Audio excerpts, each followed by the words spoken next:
Paano malaman ang mga pinagagawa natin sa ating cellphone o sa ating partner doon sa kanyang cellphone? Gamit ang Gmail. Gusto mo malaman, i-follow muna ako para updated ka lagi sa ating mga bagong videos.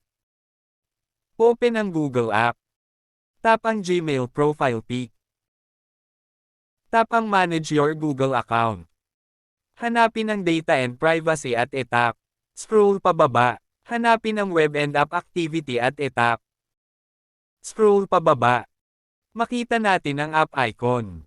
Tap ang View All. Dito na makikita lahat ng ating ginagawa sa phone. Gaya ng pumunta tayo sa Facebook, Messenger, YouTube, TikTok, at madami pa. Cellphone ni Jowa ang hawakan kung nais mo na malaman ang activity sa phone niya. Huwag kalimutang i-share sa iba para makaalam din sila. Piliin ang kaalaman. God bless sa lahat.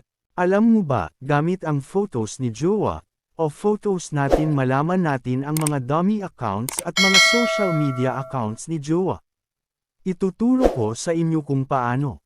Bago ang lahat click muna ang follow button sa tabi ng pangalan ko, para lagi kang updated sa mga bago nating mga videos. Let's go! Open ang Chrome app. Search ang FaceCheck ID at itap. Tap ang Browse. Maglagay tayo ng photos dito.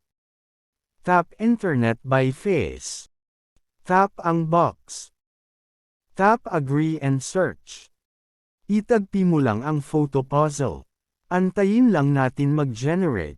Dito na makikita ang mga social media accounts o dummy accounts. Kung sakali nag-match photos na nilagay, share mo din sa iba para makatulong. Ang kaalaman ay kayamanan. God bless sa lahat. Ganito edit ang chat conversation sa Messenger. Sundan mo lang ito hanggang matapos. E-follow mo din ako para updated ka sa susunod nating mga videos. Open ang Messenger. Tap ang ka-chat. Tap ang tatlong tuldok sa ibabaw. Hanapin ang delete conversation at itap. Sa ganitong paraan delete na lahat ang convo ni Afam, charot.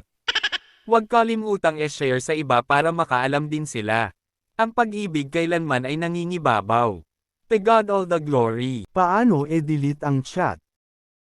Bago tayo magpapatuloy, pakitap naman ang follow button sa unahan ng pangalan ko para una ka sa mga bagong videos na upload natin. Open ang Messenger. Tap ng matagal ang ka-chat. Hanapin at piliin ang delete. Sa ganitong paraan bago na ang mga chat na darating. E-share mo din sa iba para makatulong. Ang kaalaman ay kayamanan. Salamat. Paano nila tinago ang ka-chat sa Messenger? E-reveal natin kung paano ito ginawa. Kung interesado ka sa ating video, click ang follow button sa tabi ng pangalan ko para lagi kang updated sa mga bago nating mga videos. Let's go! Open ang Messenger. Tap ng matagal ang ka-chat.